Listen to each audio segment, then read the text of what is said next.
Essa é a nossa primeira aula sobre espectroscopia eletrônica e aqui a gente vai aprender alguns princípios sobre a espectroscopia eletrônica molecular. E para que a gente possa entender a espectroscopia molecular, a gente precisa entender a natureza da luz, que nós já falamos um pouco enquanto a gente estava falando sobre vibrações, entender sobre termos espectroscópicos, entender o que é um diagrama de Tanabe-Sugano e entender sobre simetria e o seu papel e o impacto no espectro eletrônico de uma molécula. Então, a luz ela é uma radiação eletromagnética e ela tem diferentes energias dependendo do seu comprimento de onda. Nós observamos que quando a gente adiciona uma radiação com a energia de microondas, a gente só vai excitar a molécula com rotações. Quando a gente coloca uma radiação eletromagnética na região do infravermelho, nessa molécula, a gente vai conseguir então excitar essa molécula para que ela faça vibrações. Mas se a gente coloca uma radiação com energia suficiente, ou seja, na região do visível e do ultravioleta, a gente consegue então fazer excitações eletrônicas na nossa molécula. Então a gente vai ter um espectro associado a essas excitações eletrônicas. Então, aqui é um esqueminha bastante simples de imaginando que a gente tem estados orbitais preenchidos e nós então vamos adicionar uma radiação eletromagnética que está relacionada com a energia. Essa energia é necessária, quantizada para a gente conseguir excitar um elétron do HOMO para o LUMO e a gente então obtém um espectro para essa molécula. Então, na espectroscopia eletrônica, é muito importante a gente relembrar o nosso poço potencial. Então, novamente, nós temos um poço potencial de Morse e nós temos os níveis eletrônicos vibracionais, né? E quando a gente passa dos estados virtuais, ou seja, da energia de dissociação, a gente então tem um outro poço potencial de Morse, que é do estado eletrônico excitado, que também está associado com estados de vibrações excitadas. Dentro do poço potencial fundamental, nós temos as transições rotacionais, que estão entre o nível 0 de vibração e o nível 1 de vibração.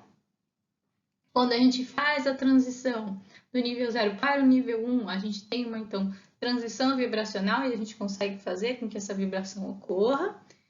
Quando a gente passa para estados virtuais e depois decai novamente para o estado fundamental, a gente vai conseguir ter transições Raman, também são associadas com a vibração da molécula. E se a gente dá ainda mais energia para essa molécula, a gente consegue fazer uma excitação eletrônica. Então, a gente agora está aprofundando na molécula. Então, a gente excita esses elétrons para um estado eletrônico excitado e ele nos dá um espectro.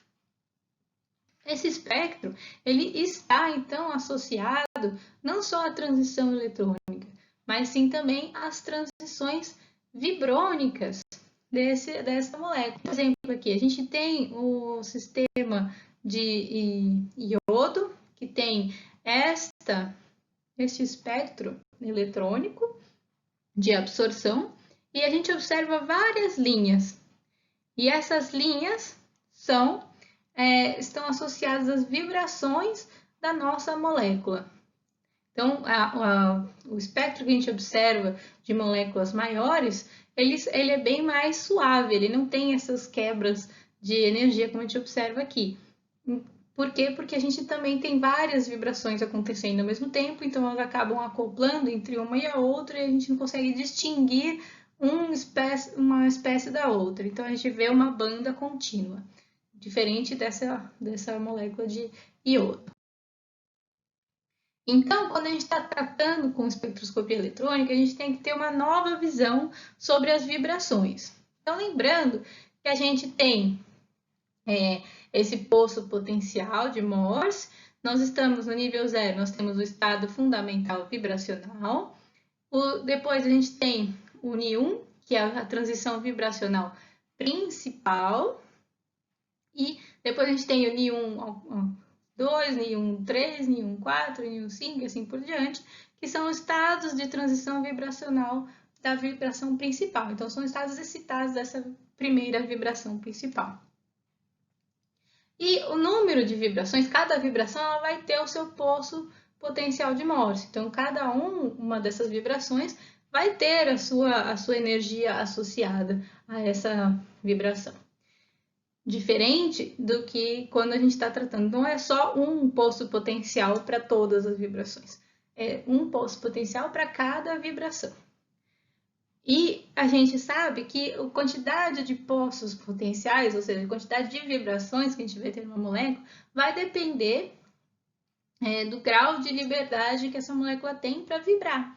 Então, quando a gente tem uma molécula que não é linear, a gente tem 3N-6 graus de liberdade, e quando a gente tem uma molécula linear, a gente tem 3N-5. Então, aqui a gente vai analisar o espectro de... A gente vai analisar o poço potencial dessas vibrações da molécula de SO2, que são todas ativas no infravermelho.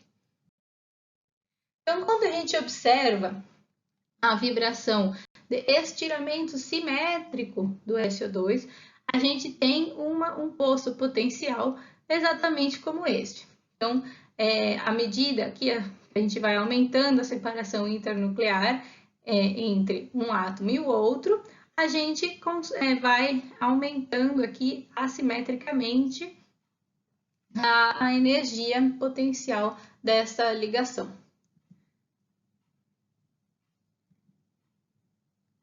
Já quando a gente tem uma vibração assimétrica, como um está indo para um lado e o outro está indo para o outro lado, a gente tem um poço que é completamente simétrico. Ele é mais como se fosse uma vibração harmônica mesmo. Então, porque a gente tem essa assimetria entre uma vibração de um lado e a do outro. Então, a gente tem essa assimetria também, na verdade, a gente passa a ter uma simetria no poço potencial, mas que é assimétrico, se a gente for levar em consideração que esse aqui é o que a gente estava sempre levando em consideração. Mas como é que é o poço potencial desta deformação angular aqui? Bom, e a deformação angular do SO2 vai depender do ângulo de ligação entre os átomos. Então, a gente vai ter um poço potencial que é simétrico, né? Mas ele tem dois poços potenciais, como a gente pode observar aqui nessa figura, dependendo do ângulo de deformação da nossa molécula. E para que a gente pudesse descrever todos esses três modos de vibração para a molécula de SO2, a gente ia precisar de um gráfico 4D. Como isso fica bastante complicado, a gente tem que utilizar esta fórmula aqui, em que a gente tem a vibração fundamental associada à sua frequência, e a gente leva em consideração os outros modos de vibração da nossa molécula. Com isso, a gente obtém um gráfico mais ou menos deste jeito aqui. Então, que a gente pode descrever aqui o Ni0 é o estado fundamental vibracional, a gente tem o Ni1, o Ni2 e o Ni3, são os modos de vibração do SO2, e aqui a gente tem os overtones. Então, o Ni1,2 overtone é aqui, o Ni2,2 é abaixo do Ni1. Então, a gente observa que a primeira transição de vibração vai acontecer para o modo vibracional Ni2. E que o primeiro overtone ocorre antes da segunda vibração fundamental. E então a gente consegue determinar como que são as vibrações moleculares com esse tipo de gráfico. Agora que a gente já sabe isso, a gente pode então passar para como que a gente ocupa eletronicamente a nossa molécula. Então, vamos levar em consideração a molécula de B2, de boro, né? São dois átomos de boro fazendo uma ligação. E a gente, então, tem que fazer com que os elétrons ocupem os orbitais de menor energia para que ele esteja no estado eletrônico fundamental. Então, a gente desenha um gráfico, um diagrama de orbital molecular, com os átomos de um lado e do outro, e no meio o diagrama de orbital molecular, que a gente preenche, então, os estados eletrônicos com a menor energia nestes orbitais. E isso vai ser importante na hora que a gente for tratar da espectroscopia. A gente sabe que a transição vai ocorrer entre postos potenciais eletrônicos diferentes. Então, a gente tem o posto potencial eletrônico fundamental e a gente vai passar desse posto potencial eletrônico fundamental para o posto potencial eletrônico excitado.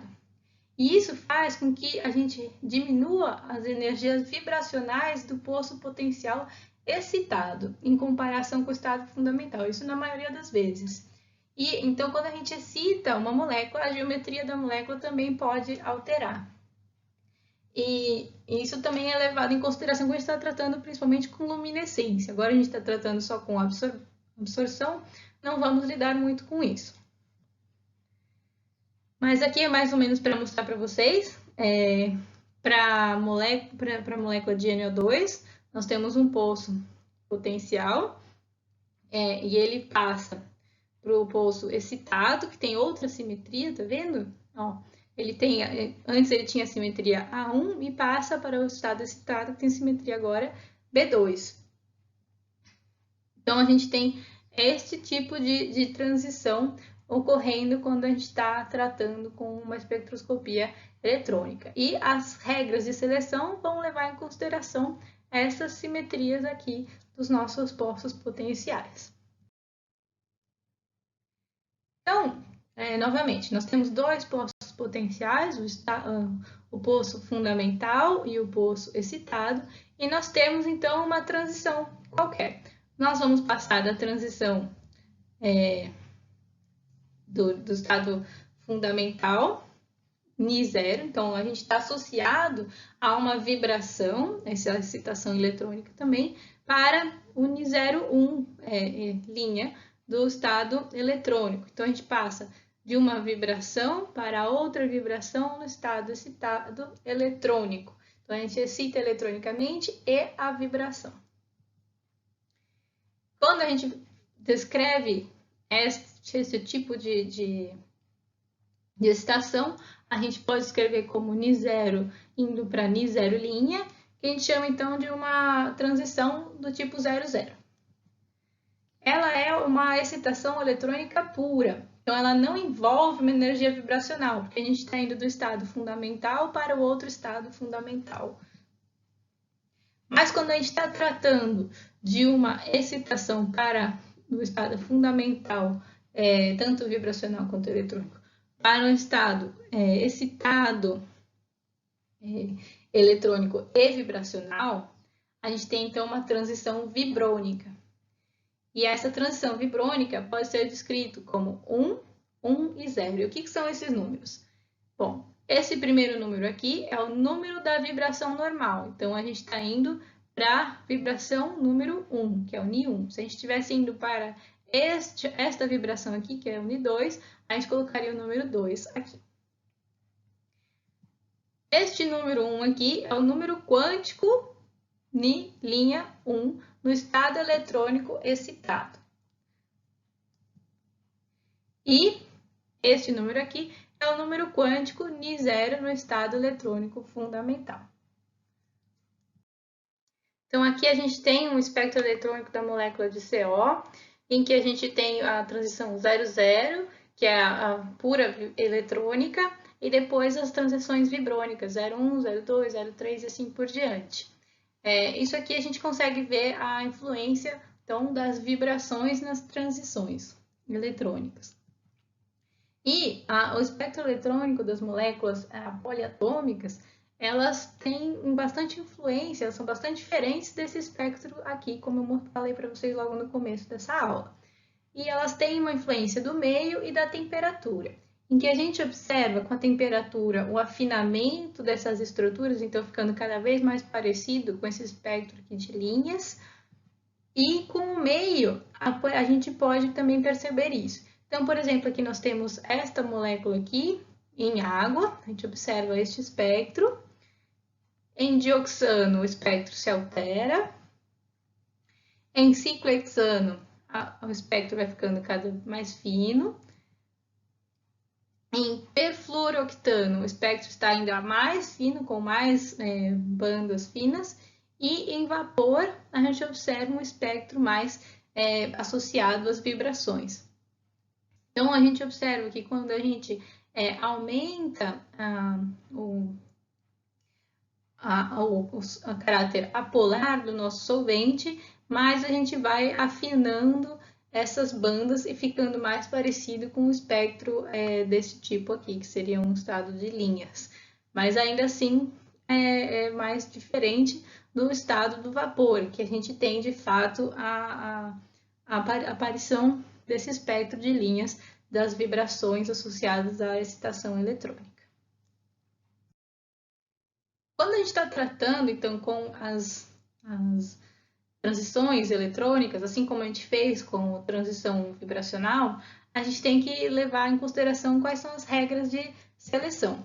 Bom, nós temos algumas regras. A primeira é a regra de seleção de spin, em que a molécula sempre tem que manter o mesmo spin. Então, se ela está indo de um quarteto A2, ela pode ir para um quarteto T1, mas ela não pode ir para um dubleto A2, certo?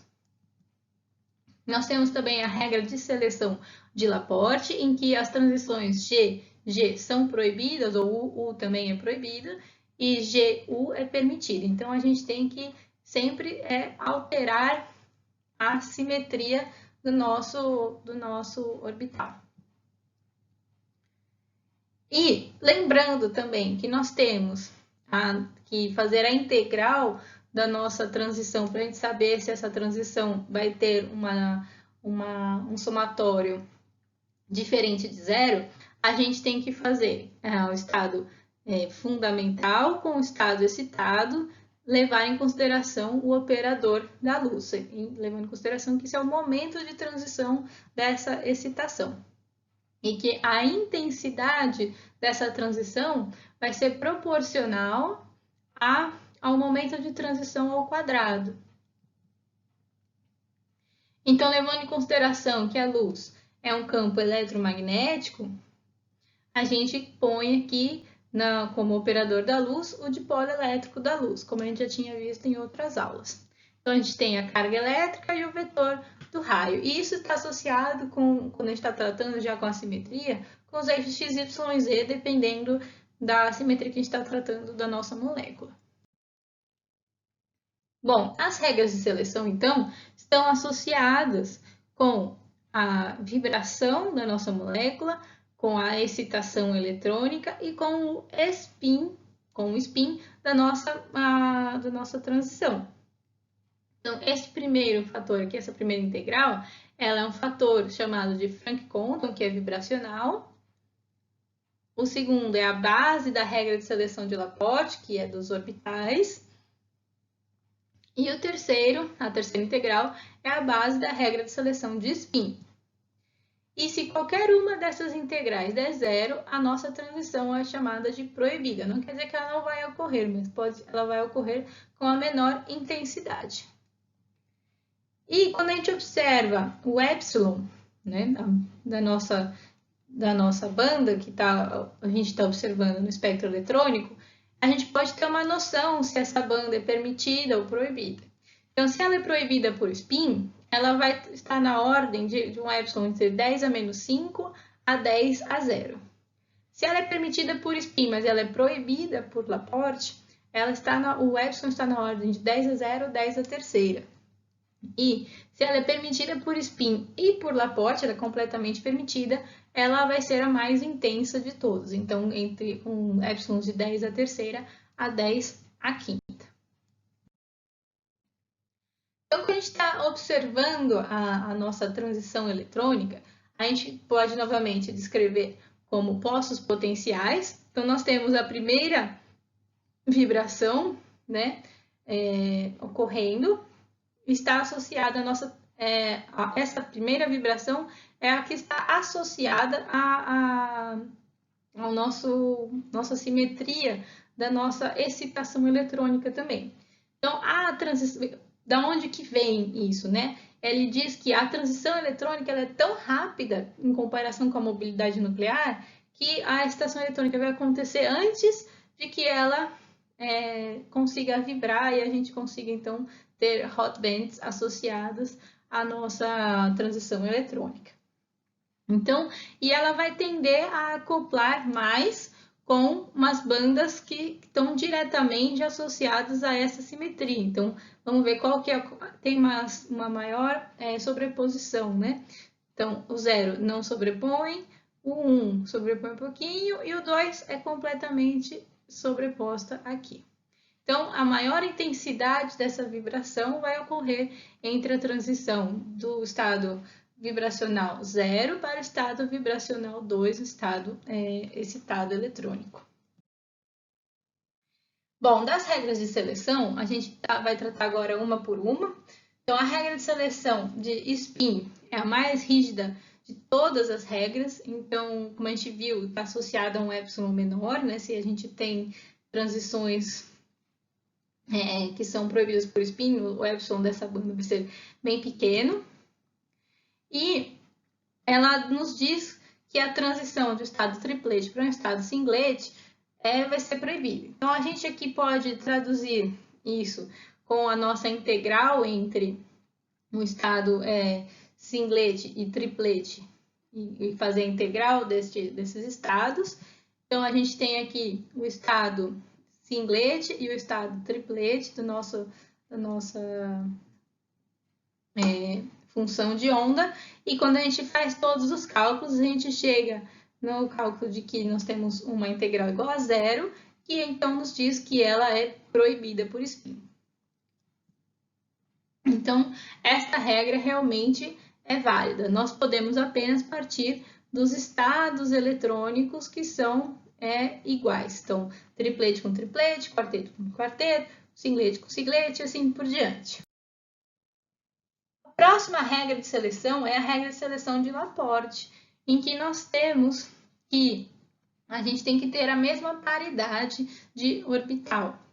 Então, por exemplo, vamos imaginar que a gente está tratando com uma molécula de simetria D infinito H e a gente quer ver se a transição de sigma G+, ocorre para sigma U+, se essa transição é permitida ou proibida.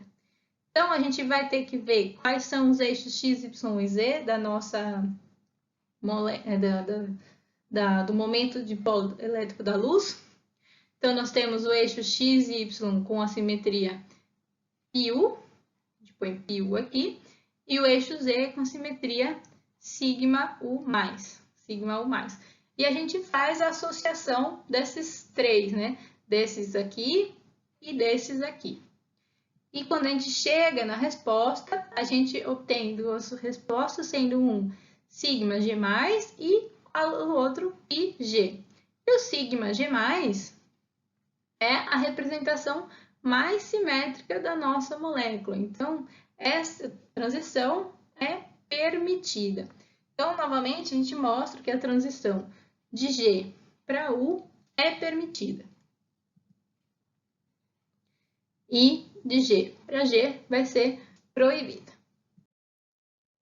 A outra regra que a gente tem é a regra de seleção vibrônica, em que a gente acopla o estado de orbital, então da regra de Laporte, com as vibrações, com os estados vibracionais da nossa molécula.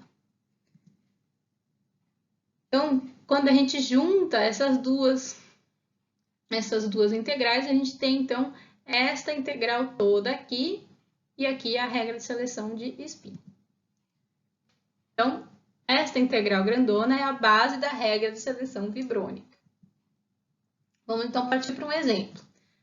A gente tem a molécula de fluorobenzeno, e essa molécula tem um C2 um eixo C2, tem um σH, então essa é uma molécula que tem uma simetria D2H, e a gente pode, então, perguntar se dentro desse D2H a transição singleto AG para singleto B2U é permitida? Vamos ver.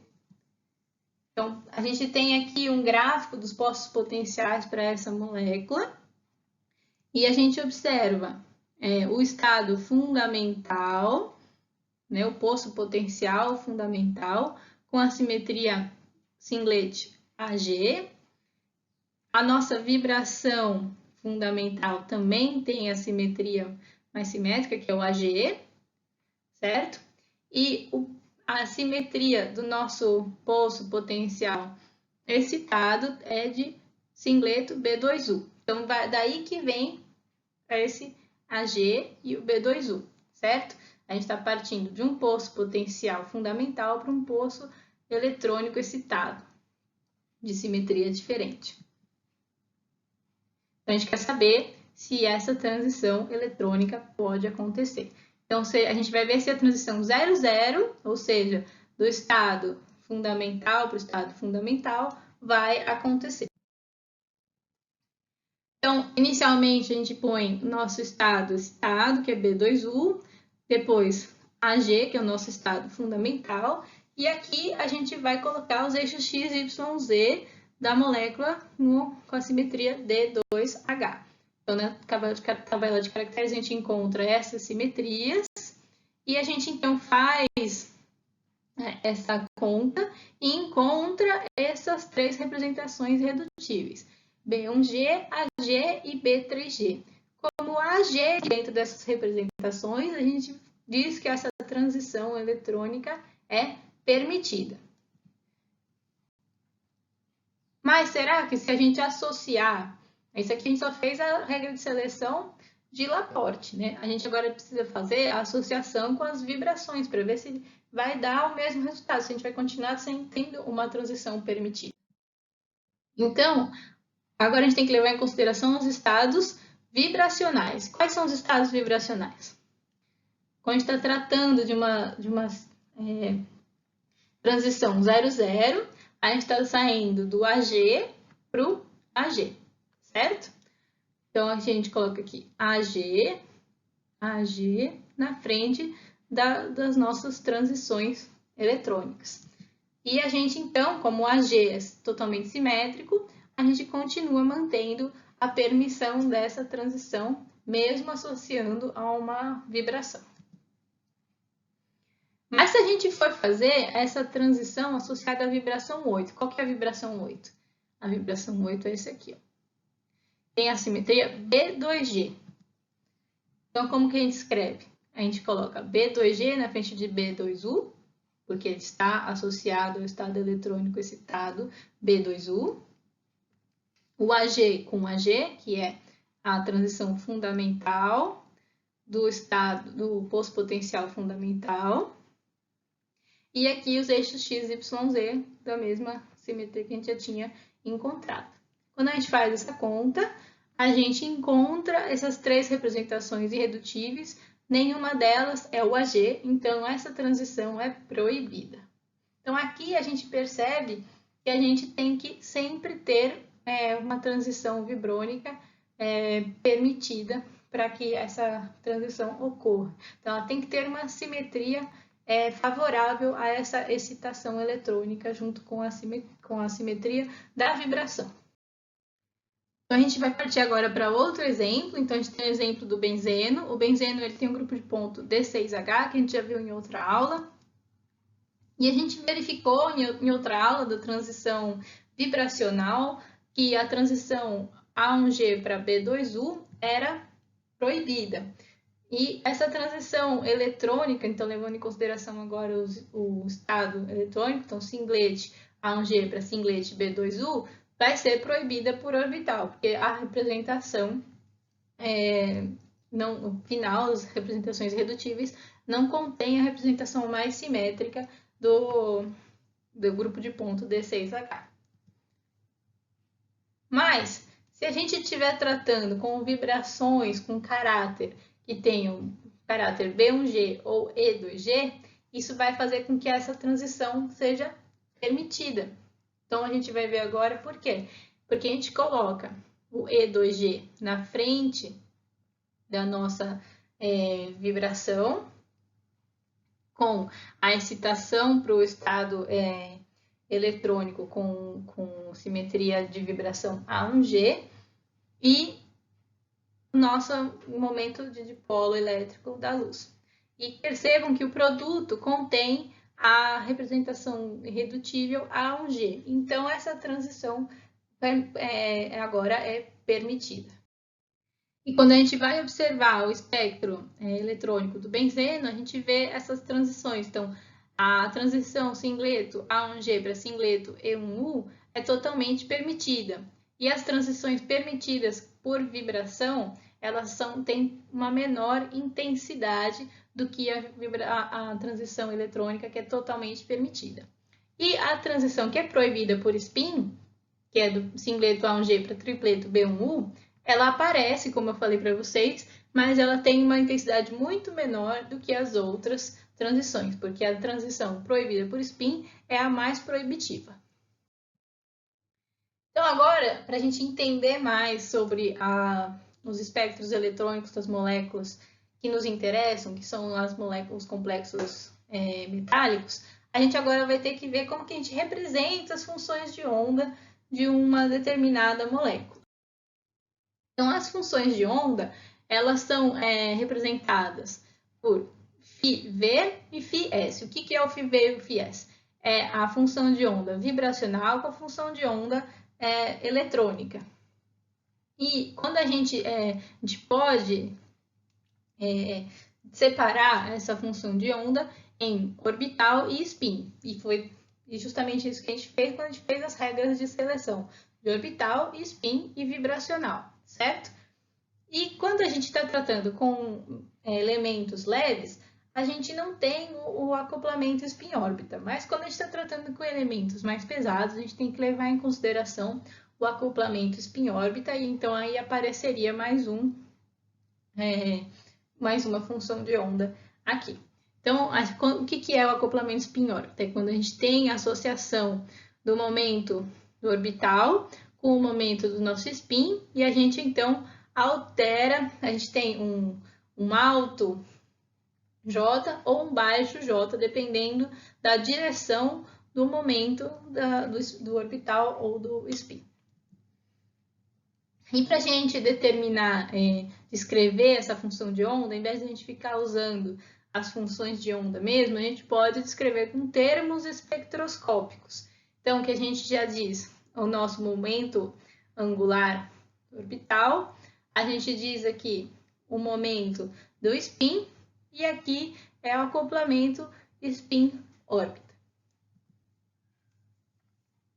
Então, o L é o momento angular total de orbital, o S é o momento angular total de spin e o J é o momento angular total de números quânticos. E o J ele pode variar de L mais S até L menos S. Então, a gente vai tirando menos 1, menos 2 e assim por diante até a gente chegar em L menos S. Esse é o total de J que a gente pode ter para uma molécula. Bom, e o que isso tudo significa? Bom, vamos fazer o orbital molecular, diagrama de orbital molecular para a molécula de oxigênio. Bom, a gente tem primeiro aqui dois átomos de oxigênio que vão precisar interagir entre si para formar uma ligação. O oxigênio ele tem o 2s e o 2p como orbitais de valência, e o p está semi-preenchido, ele tem 4 elétrons apenas no seu orbital. E quando a gente preenche, a gente interage S com S, fazendo um orbital ligante e um outro antiligante, e interage os orbitais P. Então, um orbital faz a ligação sigma e os outros fariam as ligações π. E aqui, quando a gente for preencher, a gente tem 1, 2, 3, 4, 5, 6. 6 vezes 2, né, que são 2 átomos de oxigênio, são 12 elétrons que a gente tem que preencher.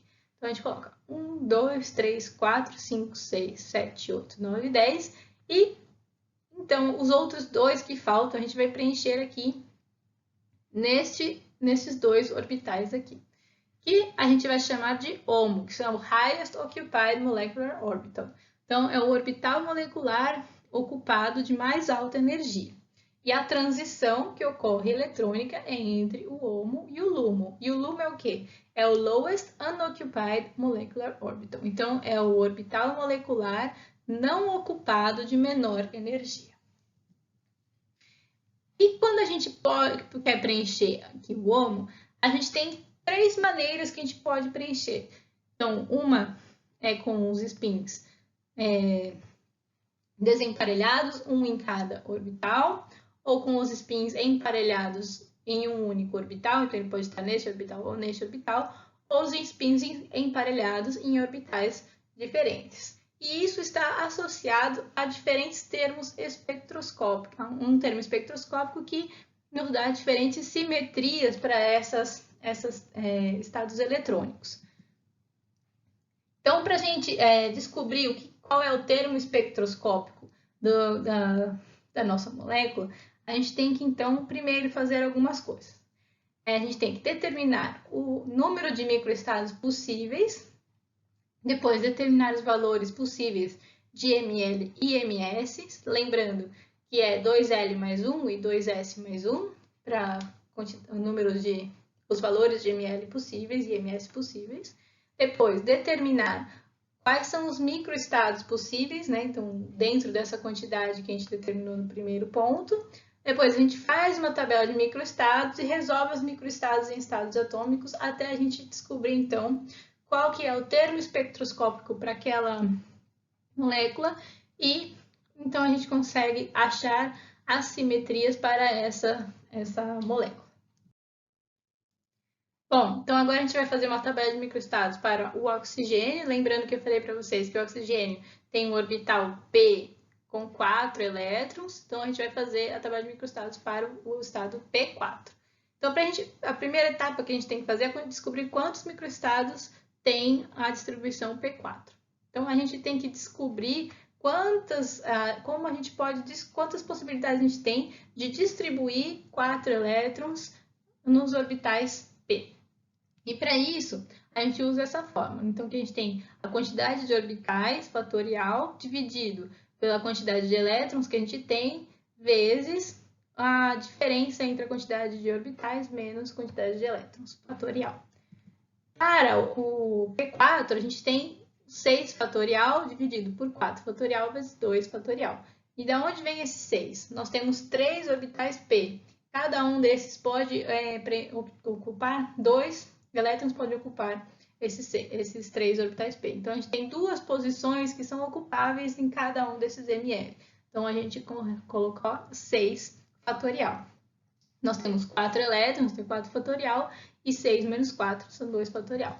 Ao todo, resolvendo essa equação, a gente tem 15 microestados possíveis para a molécula, para o átomo de oxigênio.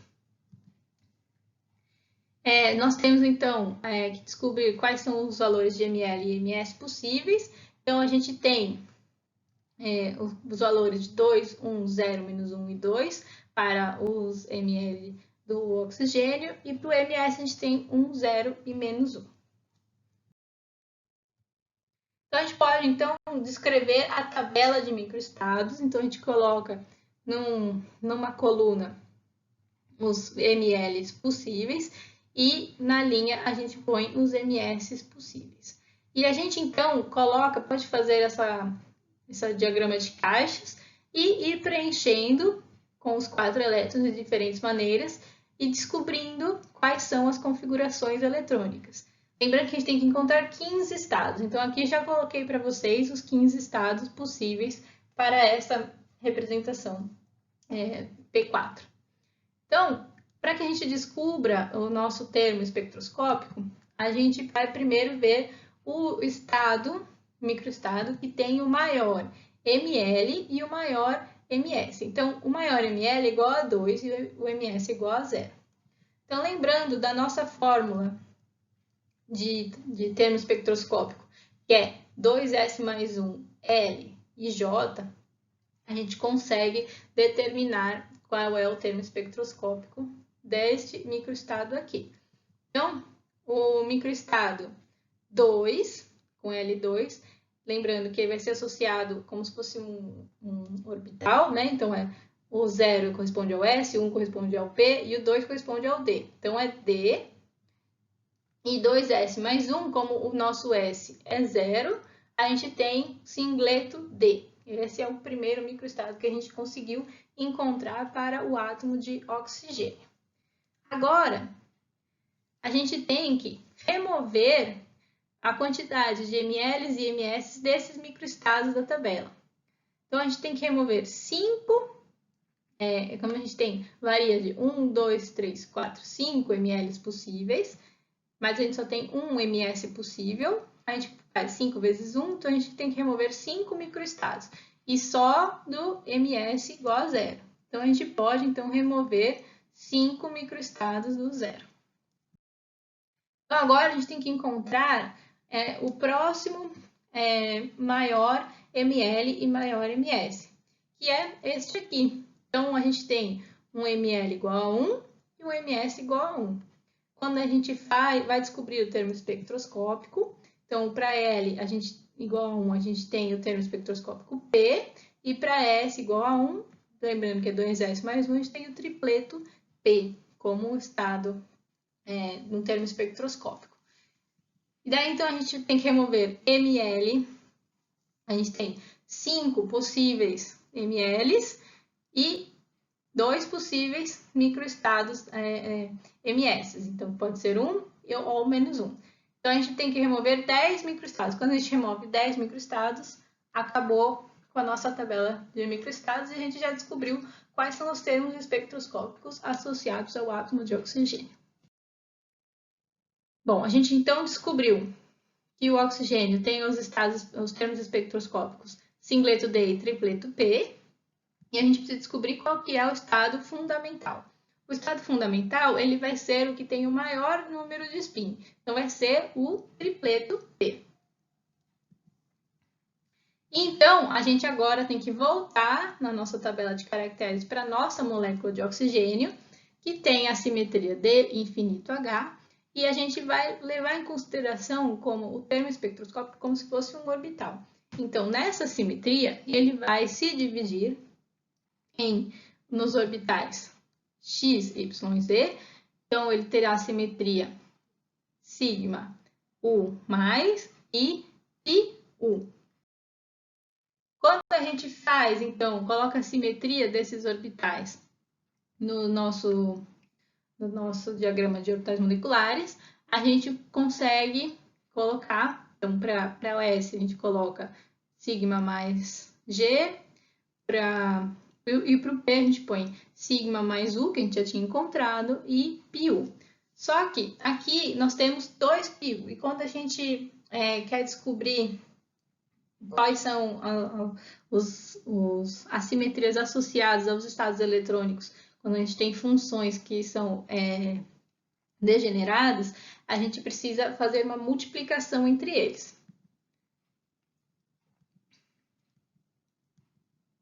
Então, aqui mostrando para vocês da onde surgiu, né? Esse aqui o S é o orbital de maior simetria, então ele vai ser com essa simetria, e o orbital P tem essa simetria, certo? Então, agora a gente vai fazer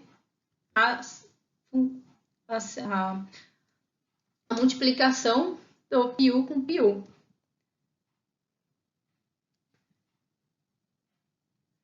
Para que a gente encontre 3 estados eletrônicos.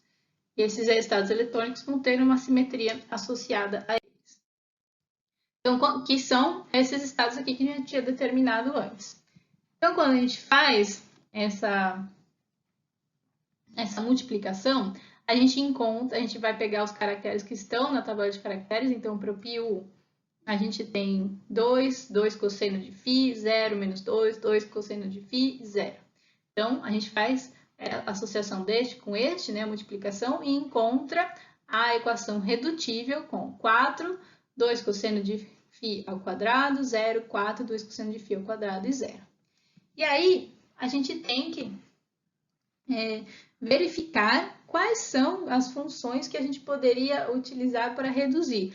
Como vocês podem lembrar, quando a gente está tratando com um sistema infinito, é um pouco complicado usar aquela equação que a gente tinha passado para vocês para encontrar as representações irredutíveis. Então, aqui a gente vai mais no feeling que a gente tem. Então, a gente vai observar que a gente tem aqui 2 cosseno de φ. Então, a gente tem que ver quais são as representações que tem 2 cosseno de φ associadas a ela. Então, a primeira seria o πg. Então, a gente coloca aqui πg. Então, a gente subtrairia 2 com 2 cosseno de φ, 0, 2, 2 cosseno de φ, 0. E a gente encontraria essa função aqui novamente. E aí a gente não consegue ter nenhuma outra função que consiga fazer essa redução. Então, a gente não consegue utilizar esta função, não é a πg não faz parte desta equação redutível. Então, a próxima que a gente vai ver é a 2 cosseno de 2φ, que é o ΔG. Então, o ΔG, a gente coloca 2 cosseno de 2φ, 0, 2 com 2 cosseno de 2φ. Quando a gente faz esse cálculo, a gente encontra o valor de 2, 2, 0, 2, 2 e 0. E isso a gente consegue, então, reduzir para as funções sigma g mais e sigma g menos, que são essas aqui, para no final a gente ter as nossas representações.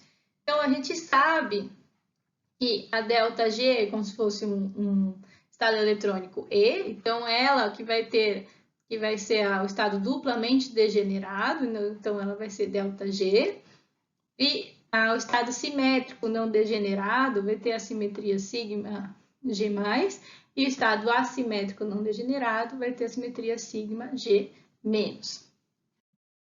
E o que tudo isso quer dizer? Então, a gente, na hora que a gente desenha o poço potencial da nossa molécula de oxigênio, a gente tem esses 3 poços potenciais. Então, aqui é o tripleto sigma G-, o singleto ΔG e o singleto sigma G+. Então, aqui associados a esses postos potenciais. Então, o singleto sigma G+, é o estado fundamental que vai ser excitado para a gente ter um espectro eletrônico. Então, ele vai ser excitado preferencialmente para um estado, que como a gente está saindo do estado triplete, como a gente viu a regra de seleção de spin, tem que ir para um estado triplete. Então, pode ser triplete sigma U+, ou triplete sigma U-. Tudo bem? Bom, para compostos que nos interessam mais, são os compostos inorgânicos, a gente tem outras transições que são mais relevantes. Então, na próxima aula, a gente vai verificar mais sobre transições DD, transições de transferência de carga, transições de ligantes e as transições de intervalência. Então, por hoje, a gente verificou o que são as funções de onda, como que a gente separa a função de onda entre vibracional, orbital e eletrônico, e como isso está associado com as regras de seleção para a nossa excitação eletrônica e como a excitação eletrônica está associada às vibrações da nossa molécula, tornando ela permitida ou proibida. Então, na próxima aula, a gente vai começar com os compostos inorgânicos que nos interessam mais. Até mais! Tchau!